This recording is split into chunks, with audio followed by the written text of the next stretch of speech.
Hello everyone, स्वागत है आप सभी का हमारे यूट्यूब चैनल फिजिक्स स्केल पर। हमारा जो टॉपिक रनिंग में चल रहा था वो था सतत आवेश वितरण, और आज हम उसी से आगे चर्चा करते हैं। तो करंट टॉपिक हमारा जो चल रहा था वो था सतत आवेश वितरण, continuous charge distribution, continuous charge distribution.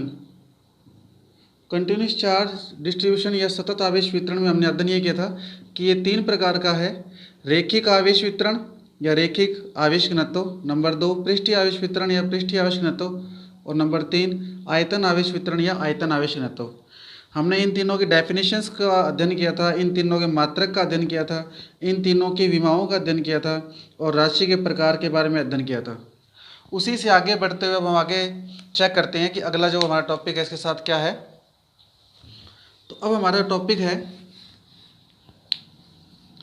वो है विद्युत क्षेत्र के सूत्र सतत आवेश वितरण से संबंधित विद्युत क्षेत्र के सूत्र। तो शुरुआत करते हैं टॉपिक की। मानना आवेश अल्पांश, माना आवेश अल्पांश डी क्यू, एक छोटा आवेश अल्पांश है डी क्यू के कारण किसी बिंदु जिसकी दूरी स्मॉल r है पर विद्युत क्षेत्र की तीव्रता, किसी बिंदु आवेश के कारण विद्युत क्षेत्र की तीव्रता का फॉर्मूला क्या होता है? KQ/r² होता है। तो इसी प्रकार से आवेश अल्पांश dq के कारण विद्युत क्षेत्र की तीव्रता कितनी होगी स्मॉल r दूरी पर? Q के स्थान पे आएगा dq, क्योंकि जो आवेश है वो अल्पांश है dq। डिस्टेंस हमने सेम माननी है r। आवेश अल्पांश के अल्प होने के कारण जो उत्पन्न तीव्रता है वो भी अल्प होगी, अर्थात dE। तो किसी आवेश अल्पांश के कारण स्मॉल r दूरी पर कोई बिंदु है P, उस बिंदु पर उत्पन्न विद्युत क्षेत्र की तीव्रता का मान क्या होगा? dE = K dQ/r²। इसी के बाद आगे देखिए, अतः संपूर्ण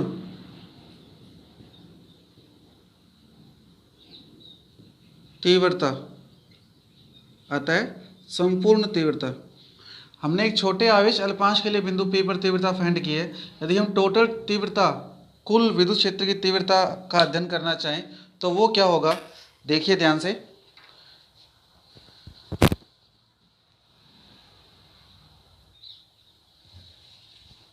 तो कुल तीव्रता अर्थात संपूर्ण तीव्रता बिंदु P पर क्या होगी? E = dE। क्यों? क्योंकि हमें टोटल निकालने के लिए योग करना होगा, और योग के लिए हमने क्या किया है? समाकलन, इंटीग्रेशन। और किसका? अल्प तीव्रता की वैल्यू पुट करें बाय 1 से तो क्या आएगा? K dQ/r², और वैल्यू हमने कहाँ से पुट की है? बाय 1 से। तो यहाँ से K बाहर आ जाए कांस्टेंट होने के कारण, तो वैल्यू आएगी dQ/r²। और इसी सूत्र को हम ऐसे ले सकते हैं: E = 1/4πε0 इंटीग्रेशन dQ/r²। तो ये आपके पास इक्वेशन नंबर जो 2 है। किसी आवेश अल्पांश dQ के कारण किसी बिंदु पर उत्पन्न कुल तीव्रता का सूत्र है E = 1/4πε0 इंटीग्रेशन dQ/r²। अब इसी फॉर्मूले को हम तीनों आवेश वितरण के जो 3 प्रकार हैं उनसे रिलेट करें, उनसे संबंधित करें तो क्या प्राप्त होगा? देखिए ध्यान से। जो हमारे पास समीकरण 2 है इसी को हमने आगे रिलेट करना है विभिन्न प्रकार के तीव्रताओं के फॉर्मूले से। तो देखिए सबसे पहले नंबर 1 रेखिक आवेश वितरण। रेखिक आवेश वितरण, लाइन इंटीग्रल डिस्ट्रीब्यूशन। रेखिक आवेश वितरण को हम लाइन इंटीग्रल भी कह सकते हैं। Line integral. तो रेखिक आवेश वितरण या लाइन इंटीग्रल क्या है? हमने डेफिनेशन पढ़ी है, इकाई लंबाई पर उपस्थित आवेश क्या कहलाता है? रेखिक आवेश वितरण। माना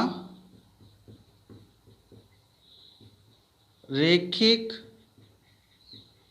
आवेश वितरण लैम्डा है। हम जानते हैं रेखिक आवेश वितरण को हम लैम्डा ही शो करते हैं, तो हम क्या लिख सकते हैं? अर्थात स्मॉल एल लंबाई पर उपस्थित एकांक लंबाई पर, क्योंकि रेखिक आवेश वितरण की डेफिनेशन क्या होती है? इकाई लंबाई पर उपस्थित आवेश। अर्थात एकांक लंबाई पर उपस्थित आवेश की मात्रा कितनी होगी? लैम्डा होगी, क्योंकि एकांक लंबाई पर उपस्थित आवेश कहलाता है रेखिक आवेश वितरण लैम्डा। अर्थात एकांक लंबाई पर उपस्थित आवेश की मात्रा लैम्डा, इसलिए डी एल लंबाई पर उपस्थित आवेश की मात्रा क्या होगा? Lambda D L. For example, ये आपके पास एल लंबाई है, एक रेखा है, छड़ है, और इस पर जो उपस्थित आवेश है वो Q है। यदि आप इसका एक अल्पांश ले लें छोटा, तो मैंने ये dl अल्पांश लिया है, इसका एक छोटा अल्पांश लिया है, तो इस dl अल्पांश पे जो मात्रा होगी आवेश की, वो मात्रा कितनी आएगी? Lambda dl। लैम्डा dl कुल आवेश Q है, लेकिन हमने अल्पांश लिया है, तो अल्पांश अल्प है dl, तो उस पर मात्रा भी आवेश की अल्प होगी, तो उस पर मात्रा होगी dq बराबर लैम्डा dl। तो ये जो लैम्डा dl है, ये किसकी वैल्यू होगी? आवेश अल्पांश dq की। एक स्मॉल एल लंबाई की छड़ पर प्लस क्यू आवेश था, एक अल्पांश लिया dl इसका, तो इस dl अल्पांश पे कितनी मात्रा होगी? लैम्डा dl, और वो बराबर होगी dq के। अब यदि हम समीकरण 3 से ये मान समीकरण 2 में पुट करें, तो बाय 2 and 3, तो E इज इक्वल टू क्या आएगा? 1/4 pi epsilon 0 integration 1/r²। D Q की वैल्यू कितनी है हमारे पास? Lambda dl। तो ये आपके पास रेखिक आवेश वितरण के लिए विद्युत क्षेत्र की तीव्रता का फॉर्मूला प्राप्त हो गया, और हम इसके पैरों में लगाएंगे एल। एल का मतलब यहाँ पे लाइन इंटीग्रल। लाइन इंटीग्रल का मतलब रेखिक आवेश वितरण। तो इस समाकलन के पैरों में एल लगा हुआ है, इसका तात्पर्य है कि यह सूत्र रेखिक आवेश वितरण के लिए है, लाइन इंटीग्रल के लिए है। तो रेखिक आवेश वितरण के लिए फॉर्मूला क्या होगा? E is equal to 1/4 pi epsilon 0 integration L lambda L D L upon lambda D L upon में r²। इसी को यदि वेक्टर फॉर्म में कन्वर्ट करना चाहें, तो वेक्टर फॉर्म में क्या कन्वर्जेशन होगा इसका? E vector is equal to 1/4 pi epsilon 0 integration L lambda D L upon में r², साथ में आएगा आर कैप। आर कैप एकांक सदिश है उस दिशा में जिस बिंदु पर आपको तीव्रता ज्ञात करनी है। तो ये आपके पास रेखिक आवेश वितरण के लिए विद्युत क्षेत्र की तीव्रता का आपको कंप्लीट फॉर्मूला प्राप्त हो गया। इसी प्रकार से हम यदि पृष्ठीय आवेश वितरण के लिए विद्युत क्षेत्र की तीव्रता का फॉर्मूला ज्ञात करना चाहें, तो वो क्या होगा? देखिए,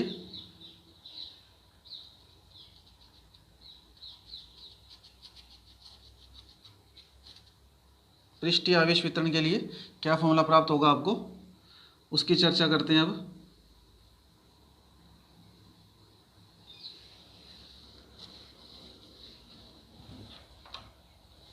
तो नंबर 2 है आपका पृष्ठीय आवेश वितरण। पृष्ठीय आवेश वितरण को हम कह सकते हैं सरफेस इंटीग्रल। पृष्ठीय आवेश वितरण या सरफेस इंटीग्रल। माना पृष्ठीय आवेश वितरण सिग्मा है। पृष्ठीय आवेश वितरण को हम सिग्मा से डिनोट करते हैं, हमने अध्ययन किया हुआ है। और परिभाषा क्या होती है पृष्ठीय आवेश वितरण की? एकांक क्षेत्रफल पर उपस्थित आवेश की मात्रा क्या कहलाता है? पृष्ठीय आवेश वितरण। एकांक क्षेत्रफल पर उपस्थित आवेश की मात्रा बराबर सिग्मा, पृष्ठीय आवेश वितरण। इसलिए ds क्षेत्रफल पर उपस्थित आवेश की मात्रा सिग्मा ds। देखिए जैसे कि ये पृष्ठ है और इस पृष्ठ का क्षेत्रफल s है और इस पृष्ठ पर उपस्थित जो कुल आवेश है वो प्लस q है। कितना आवेश है? Plus q।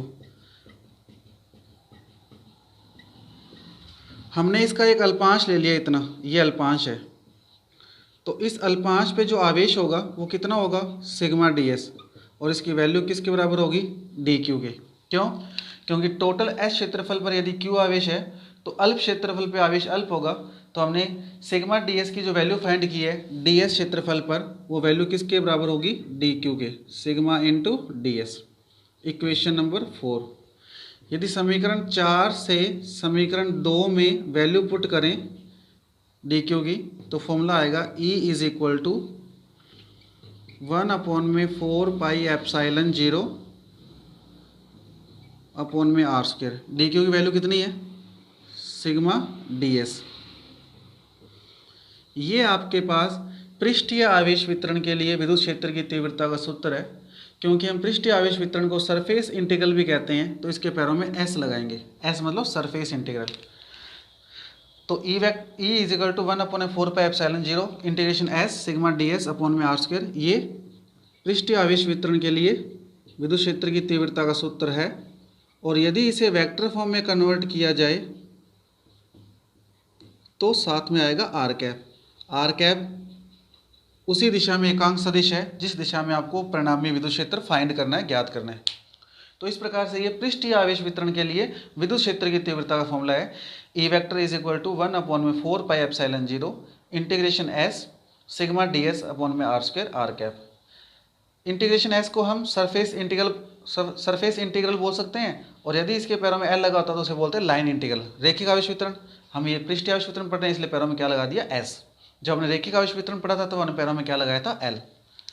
अब आगे चर्चा करें नंबर 3 जो हमारा टॉपिक है।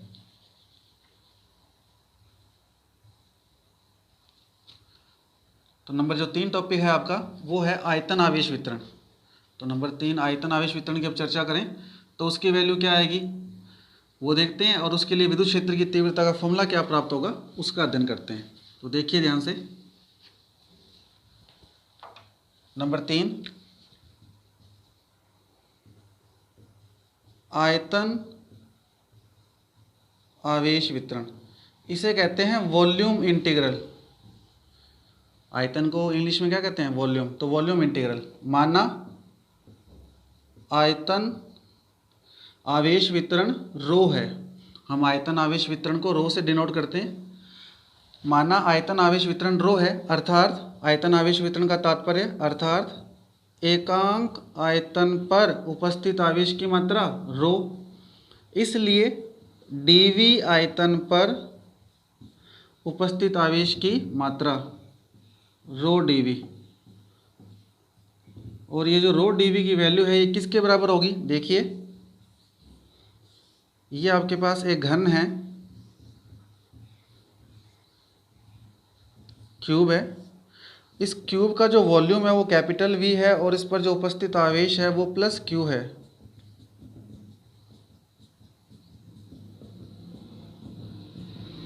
यदि आप इसका छोटा एक कोई अल्पांश लें तो उस अल्पांश पे जो चार्ज होगा, जैसे कि मैंने इसका एक छोटा अल्पांश ये लिया, इस घन का छोटा अल्पांश ये, तो इस पे चार्ज होगा रो dv। v वॉल्यूम पर चार्ज q है तो स्मॉल वॉल्यूम पे चार्ज स्मॉल होगा, तो इसकी वैल्यू होगी dq। तो dq इज इक्वल टू आएगा रो dv। तो किसी आयतन अल्पांश dv पर, ये dv आयतन अल्पांश है, इस पर जो आवेश अल्पांश होगा वो dq बराबर रो dv होगा। समीकरण 5 और समीकरण 2 को यूज़ करते हुए यदि विद्युत क्षेत्र की तीव्रता प्राप्त करें तो फॉर्मूला आएगा E is equal to 1/4πε0 integration dq की वैल्यू रो dv अपॉन में r², और इसके पैरों में आएगा v। वी का तात्पर्य वॉल्यूम इंटीग्रल, आयतन आवेश वितरण। और यदि इसकी वेक्टर फॉर्म कन्वर्ट करें तो E vector is equal to 1/4πε0 volume integral rho D V R square R cap. R cap इकाई सदिश है जो कि उस बिंदु पर जहां हमें विद्युत क्षेत्र की तीव्रता फाइंड करनी है उसकी दिशा में एकांक सदिश है। तो इस प्रकार से हमने आयतन आवेश वितरण, पृष्ठीय आवेश वितरण और रैखिक आवेश वितरण के संबंधित विद्युत क्षेत्र की तीव्रता के फॉर्मूले प्राप्त किए। फॉर्मूला में एक बात कॉमन है कि इंटीग्रेशन के पैरों में सिंबल्स लगाए जा रहे हैं एल, एस या वी। एल का मतलब लाइन इंटीग्रल रैखिक आवेश वितरण, एस का मतलब पृष्ठीय आवेश वितरण सरफेस इंटीग्रल और वी का मतलब आयतन आवेश वितरण वॉल्यूम इंटीग्रल। तो ये इस प्रकार से आपके पास तीनों प्रकार के आवेश वितरण के लिए हमने विद्युत क्षेत्र की तीव्रता के सूत्र प्राप्त किए। अब हमारा जो अगला जो टॉपिक है वो है हमारा गाउस लॉ, गाउस का नियम। गाउस का नियम बहुत इंपॉर्टेंट है क्योंकि पाठ का नाम ही था गाउस के नियम व इसके अनुप्रयोग, गाउस लॉ और इट्स एप्लीकेशन। तो बहुत इंपॉर्टेंट है गाउस लॉ, गाउस का नियम।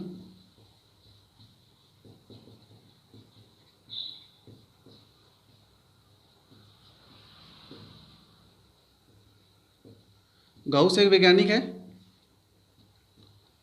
उसने विद्युत क्षेत्र में स्थित किसी पृष्ठ से निकलने वाले विद्युत फ्लक्स के बारे में जानकारी प्राप्त करने के लिए एक सूत्र दिया जिसे गाउस के नियम के नाम से जाना जाता है। मैं इसकी स्टेटमेंट पहले लिख देता हूँ। गाउस के नियमानुसार, गाउस के नियमानुसार किसी काल्पनिक बंद पृष्ठ, किसी काल्पनिक बंद पृष्ठ, इस बंद पृष्ठ को हम गाउसीय पृष्ठ भी कह सकते हैं। किसी काल्पनिक बंद पृष्ठ या गाउसीय पृष्ठ से निर्गत कुल विद्युत फ्लक्स, कुल विद्युत फ्लक्स कॉमा, कुल विद्युत फ्लक्स का मतलब है फाई ई, कॉमा उस बंद पृष्ठ के द्वारा परिबद्ध, परिबद्ध का तात्पर्य घेरा गया, उस बंद पृष्ठ के द्वारा परिबद्ध सभी आवेशों के बीजगणितीय योग व निर्वात, सभी आवेशों के बीजगणितीय योग का तात्पर्य समीशन क्यू, व निर्वात की विद्युतशीलता के अनुपात, निर्वात की विद्युतशीलता के अनुपात यानी एप्सिलॉन 0 के बराबर होता है। निर्वात की विद्युतशीलता एप्सिलॉन 0 के अनुपात के बराबर होता है। ये आपका गाउस का नियम है। दोबारा देखिए, गाउस के नियमानुसार किसी काल्पनिक बंद पृष्ठ या गाउसीय पृष्ठ से निर्गत कुल विद्युत फ्लक्स, निकलने वाला कुल विद्युत फ्लक्स, उस बंद पृष्ठ के द्वारा परिबद्ध घेरे गए सभी आवेशों के बीजगणितीय योग मैथमेटिकल एडिशन समीशन क्यू व निर्वात की विद्युतशीलता एप्सिलॉन 0 के अनुपात के बराबर होता है। तो हम क्या लिख सकते हैं, अगर हम इसे इस थ्योरी के अंदर लिखना चाहें, पहले आसान हो जाएगा फॉर्मूला बनाना। तो विद्युत फ्लक्स बराबर बंद पृष्ठ के द्वारा परिबद्ध आवेशों का बीजगणितीय योग, ये लिखा हुआ है उस पृष्ठ के द्वारा परिबद्ध सभी आवेशों के बीजगणितीय योग व अनुपात किसका है, निर्वात की विद्युतशीलता, और इसका अनुपात किसके बराबर होगा, विद्युत फ्लक्स के, ये रहा। तो विद्युत flux phi E is equal to सभी आवेश, आवेश का मतलब क्यू, बीजगणितीय योग का मतलब समीशन, और निर्वात की विद्युतशीलता का मतलब एप्सिलॉन नॉट, एप्सिलॉन 0। तो देखिए, ये इसका मैथमेटिकल रिप्रेजेंटेशन है और ये इसकी स्टेटमेंट है। गाउस के नियमानुसार किसी काल्पनिक बंद पृष्ठ या गाउसीय पृष्ठ से निर्गत कुल विद्युत फ्लक्स उस बंद पृष्ठ के द्वारा परिबद्ध सभी आवेशों के बीजगणितीय योग व निर्वात की विद्युतशीलता के अनुपात के बराबर होता है। ये इसकी स्टेटमेंट है। अगर आप को लेसन फर्स्ट याद है, लेसन सेकंड के शुरुआत के अंदर ही हमने विद्युत फ्लक्स की डेफिनेशन पढ़ी थी। विद्युत फ्लक्स की डेफिनेशन होती है phi E is equal to close integration S E vector dot D S vector. वैसे तो विद्युत फ्लक्स की डेफिनेशन होती है इंटीग्रेशन एस, एस का मतलब पृष्ठ, एस का मतलब क्या है पृष्ठ, ई vector dot D S vector. लेकिन क्योंकि गाउस ने यहाँ पे बंद पृष्ठ लिया था तो बंद पृष्ठ के लिए क्या आता है क्लोज इंटीग्रेशन, ये भी हमने स्टडी किया हुआ है। तो हम जानते हैं विद्युत फ्लक्स की परिभाषा से फाई ई बराबर close integration S E vector dot D S vector होता है। क्लोज क्यों लगाया क्योंकि पृष्ठ बंद है, एस क्यों लगाया क्योंकि पृष्ठ की बात कर रहे हैं, और कुल का मतलब इंटीग्रेशन ई वेक्टर डॉट डी एस। तो दोनों समीकरणों से देखें तो समीकरण 1 और 2 से ये दोनों ही फ्लक्स की वैल्यू है। तो दोनों समीकरणों को हम अगर डायरेक्ट यूज़ करें तो क्या बन सकता है, फाई ई के स्थान पे हम ये वैल्यू पुट करें फाई ई का मान, या दोनों समीकरणों को इक्वल रख दें तो क्या आएगा close integration S E vector dot D S vector is equal to summation Q upon में एप्साइलन 0। समझ आ गया होगा आपको। दोनों ही फाई ई की वैल्यू है, इस वैल्यू को इसके इक्वल रखें तो ये समीकरण प्राप्त होगी। तो ये आपके गाउस का नियम का कंप्लीट मैथमेटिकल और स्टेटमेंट आपके सामने है। अब यहाँ गाउस के नियम से संबंधित कुछ महत्वपूर्ण तथ्य है। मैं महत्वपूर्ण तथ्यों को डायरेक्ट यहाँ आपके सामने रिप्रेजेंट कर रहा हूँ। सबसे पहली बात फैक्ट्स हैं गाउस के नियम से संबंधित महत्वपूर्ण तथ्य। इम्पोर्टेंट इसलिए है क्योंकि अगर आपको गाउस का नियम सिर्फ स्टेटमेंट ही याद करेंगे तो न्यूमेरिकल्स करते समय आपको इसमें दिक्कत आएगी। पहला फैक्ट क्या है, पहला फैक्ट ये है कि गाउस के नियम में निर्गत विद्युत फ्लक्स जो है वो विद्युत फ्लक्स किन किन कारकों पर निर्भर करता है। सबसे पहले सभी आवेशों के बीजगणितीय योग समीशन क्यू पर निर्भर करता है। गाउस के नियम के महत्वपूर्ण तथ्य नंबर 1, गाउस के नियम से प्राप्त विद्युत फ्लक्स का मान सभी आवेशों के बीजगणितीय योग समीशन क्यू पर निर्भर करता है। नंबर 2, निर्गत विद्युत फ्लक्स का मान उस माध्यम की विद्युतशीलता पर निर्भर करता है। यदि निर्वात है तो एप्सिलॉन 0 होगा, यदि माध्यम है तो एप्सिलॉन होगा। तो नंबर 1, निर्गत विद्युत फ्लक्स का मान सभी आवेशों के बीजगणितीय योग मैथमेटिकल एडिशन समीशन के ऊपर निर्भर करता है। नंबर 2, निर्गत विद्युत फ्लक्स का मान उस माध्यम की विद्युतशीलता पर निर्भर करता है। नंबर 3, लिया गया पृष्ठ स्वैच्छिक होता है। स्वैच्छिक का मतलब अपनी इच्छा से ले सकते हैं। लिया गया पृष्ठ बंद होगा और लिया गया पृष्ठ काल्पनिक होगा। तो तीसरा तथ्य है गाउस के नियम में लिया गया पृष्ठ बंद होता है, काल्पनिक होगा और स्वैच्छिक होगा। नंबर 4, निर्गत विद्युत फ्लक्स का मान फाई ई का जो मान है लिए गए पृष्ठ की आकृति, आकार और क्षेत्रफल पर निर्भर नहीं करता। निर्गत विद्युत फ्लक्स फाई ई का मान कॉमा लिए गए पृष्ठ की आकृति, आकार और क्षेत्रफल पर निर्भर नहीं करता, क्योंकि इनमें से कोई भी रिप्रेजेंटेशन यहाँ पे नहीं है, सिर्फ मैथमेटिकल एडिशन और निर्वात की विद्युतशीलता ही है। तो दिखेंगे नंबर 4 पॉइंट, निर्गत विद्युत फ्लक्स का मान लिए गए गाउसीय पृष्ठ की आकृति, आकार और क्षेत्रफल पर निर्भर नहीं करता। पांचवा फैक्ट क्या होगा, निर्गत विद्युत फ्लक्स का मान पॉजिटिव, नेगेटिव और शून्य कुछ भी हो सकता है। निर्गत विद्युत फ्लक्स फाई ए का मान धनात्मक, ऋणात्मक और शून्य कुछ भी हो सकता है। कैसे, यदि यदि पृष्ठ जो हमने काल्पनिक बंद पृष्ठ लिया है इसमें सभी आवेशों का जोड़ ऋणात्मक है, नेगेटिव है, तो फ्लक्स का मान नेगेटिव आएगा, इसका मतलब फ्लक्स नेगेटिव है। यदि लिए गए सभी आवेशों का बीजगणितीय योग प्लस है तो फ्लक्स का मान कैसा आएगा, पॉजिटिव। और यदि लिए गए सभी आवेशों का बीजगणितीय योग 0 है, आवेशों का परिमाण विपरीत है, आवेशों का परिमाण बराबर और प्रकृति विपरीत है, तो योग कितना हो जाएगा, 0।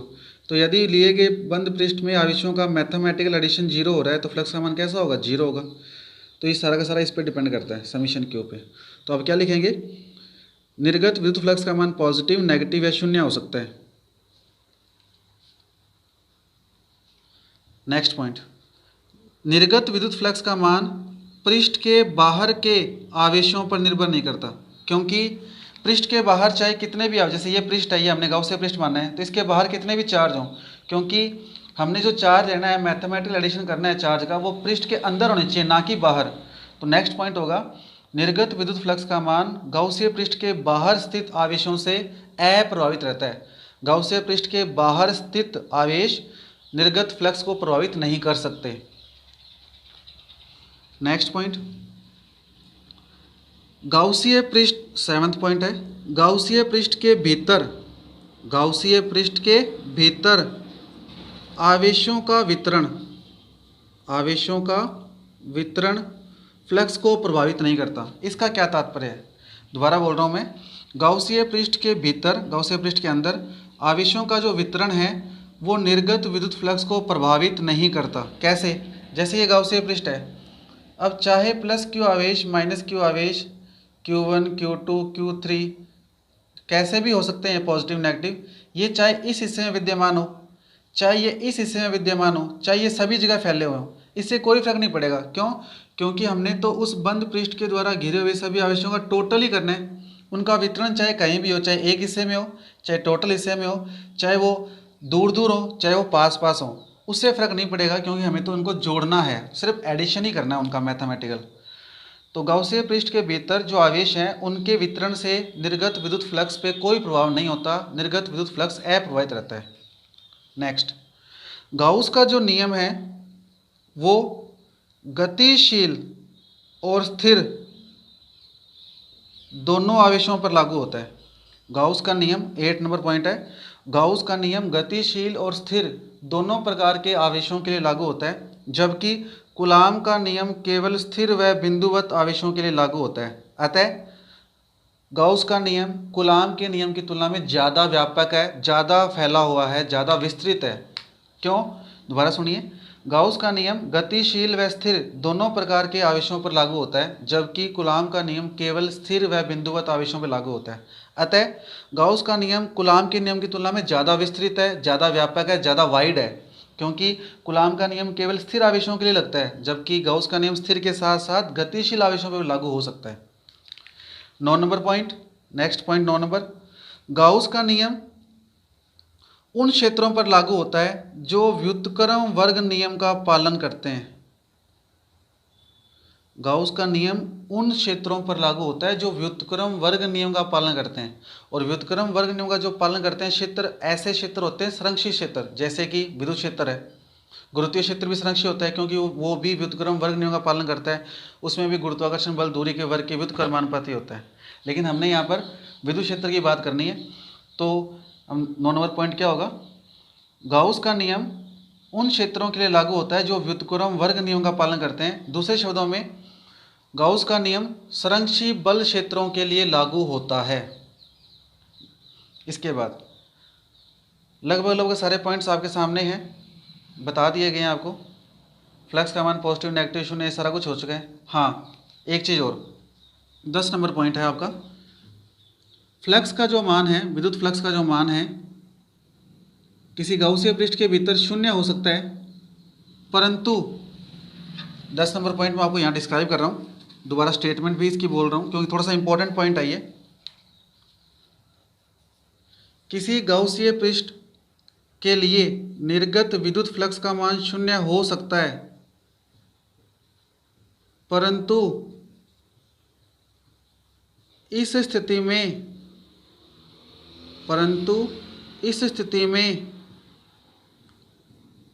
विद्युत क्षेत्र ई वेक्टर का शून्य होना आवश्यक नहीं है, शून्य होना आवश्यक नहीं है। दोबारा सुनिए, किसी गाउसीय पृष्ठ से परिबद्ध या निर्गत फ्लक्स का मान शून्य हो सकता है, परंतु इस स्थिति में विद्युत क्षेत्र ई वेक्टर का शून्य होना आवश्यक नहीं है। कहने का तात्पर्य यह हुआ कि यदि किसी पृष्ठ से निर्गत विद्युत फ्लक्स जीरो है तो ये कोई आवश्यक नहीं है कि उस कंडीशन में विद्युत क्षेत्र भी जीरो होगा, हो भी सकता है और नहीं। फॉर एग्जांपल, इस गाउसीय पृष्ठ में एक विद्युत द्विध्रुव स्थित है, इस गाउसीय पृष्ठ में एक विद्युत द्विध्रुव स्थित है प्लस क्यू और माइनस क्यू।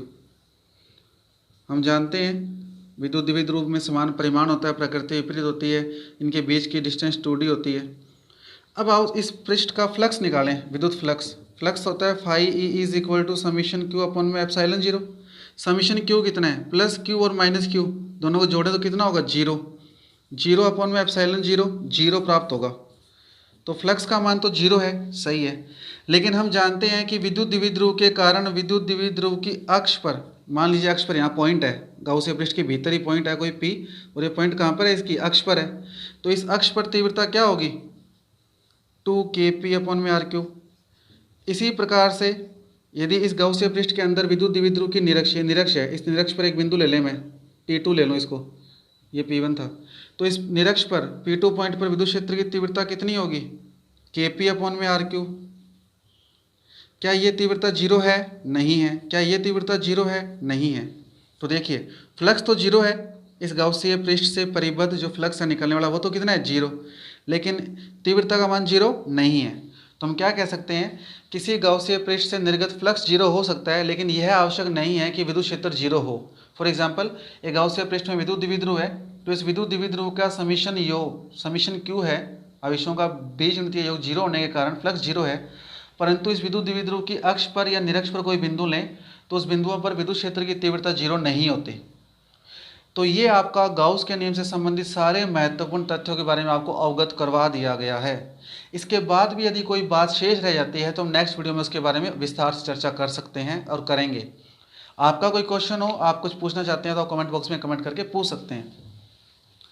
एक क्वेश्चन था एक विद्यार्थी का, जिसने पिछली बार वीडियो देखने के बाद पूछा था कमेंट करके। वो क्वेश्चन ये था, किसी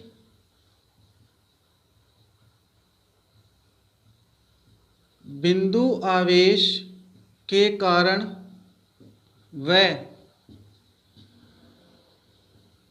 विद्युत द्विध्रुव के कारण, किसी बिंदु आवेश के कारण व विद्युत द्विध्रुव के कारण तीव्रता का दूरी के साथ क्या संबंध है। किसी बिंदु आवेश के कारण विद्युत द्विध्रुव के कारण तीव्रता का E का दूरी के साथ क्या संबंध है, डिस्टेंस r के साथ क्या संबंध है, और यदि कोई संबंध है तो फिर उन संबंधों में क्या फर्क पड़ेगा, तीव्रता किसके लिए सबसे ज़्यादा बढ़ेगी या किसके लिए सबसे ज़्यादा घटेगी, हमें इसके बारे में अध्ययन करना है। ये क्वेश्चन था, एक पिछले वीडियो में कमेंट करके बच्चे ने पूछा था। क्वेश्चन अच्छा है, तो मैं इसका आंसर आपको यहाँ क्लैरिफाई कर रहा हूँ। किसी बिंदु आवेश के कारण जो विद्युत क्षेत्र की तीव्रता होती है, किसी बिंदु आवेश के कारण जो विद्युत क्षेत्र की तीव्रता है वो होती है KQ अपॉन में r², KQ अपॉन में r²। और विद्युत द्विध्रुव के कारण तीव्रता, विद्युत द्विध्रुव के कारण विद्युत क्षेत्र की जो तीव्रता होती है हमने अभी देखी थी, E अक्ष की वैल्यू थी 2kp अपॉन में r³ और E निरक्ष की वैल्यू थी kp अपॉन में r³।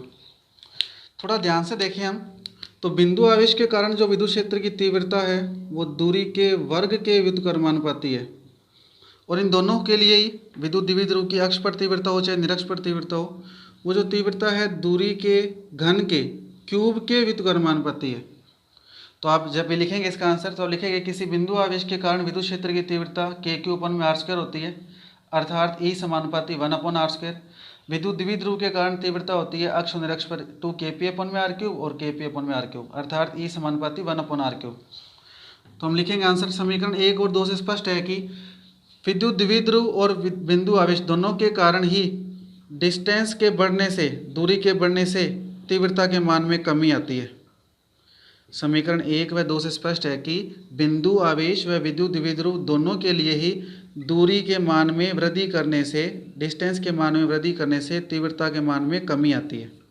कमी आएगी, संबंध पता लग गया। ज़्यादा कमी किसके लिए होगी? विद्युत, आगे लिखोगे, बट विद्युत द्विध्रुव के कारण तीव्रता दूरी के वर्ग के व्युत्क्रमानुपाती है, जबकि विद्युत द्विध्रुव के लिए तीव्रता दूरी के क्यूब के व्युत्क्रमानुपाती है। अर्थात विद्युत द्विध्रुव के लिए तीव्रता के मान में ज़्यादा कमी होगी, जबकि बिंदु आवेश के कारण तीव्रता कम घटेगी। तो आप लिखोगे बट बिंदु आवेश के कारण तीव्रता दूरी के वर्ग के व्युत्क्रमानुपाती है, जबकि विद्युत द्विध्रुव के कारण तीव्रता दूरी के घन के व्युत्क्रमानुपाती है। अतः विद्युत द्विध्रुव के कारण एक समान दूरी के लिए तीव्रता के मान में ज़्यादा कमी आती है। क्वेश्चन का आंसर समझ आ चुका होगा। एक समान दूरी के लिए, यदि बिंदु आवेश के लिए भी हम दूरी आर रखें, विद्युत द्विध्रुव के लिए भी दूरी आर रखें, तो हम क्या लिखेंगे? एक समान दूरी के लिए विद्युत द्विध्रुव के कारण तीव्रता के मान में तुलनात्मक रूप से ज़्यादा कमी होती है। तो ये उस विद्यार्थी के द्वारा जो क्वेश्चन पूछा गया था उसका आंसर है। अच्छा क्वेश्चन है। तो आपको देखा कि आपने दोनों ही बिंदु आवेश के कारण और द्विध्रुव के कारण विद्युत क्षेत्र की तीव्रता के मान में कमी होती है, परंतु विद्युत क्षेत्र की तीव्रता दूरी के घन के क्यूब के व्युत्क्रमानुपाती है और बिंदु आवेश के कारण r² के व्युत्क्रमानुपाती है। तो आप लिखोगे कि समीकरण 1 और 2 से स्पष्ट है कि बिंदु आवेश व विद्युत द्विध्रुव दोनों के लिए ही दूरी के मान में वृद्धि करने से तीव्रता के मान में कमी होती है, परंतु एक समान दूरियों के लिए द्विध्रुव के कारण विद्युत क्षेत्र की तीव्रता में तुलनात्मक रूप से ज़्यादा कमी आती है। तो ये इसका आंसर है। आप सभी का बहुत बहुत धन्यवाद।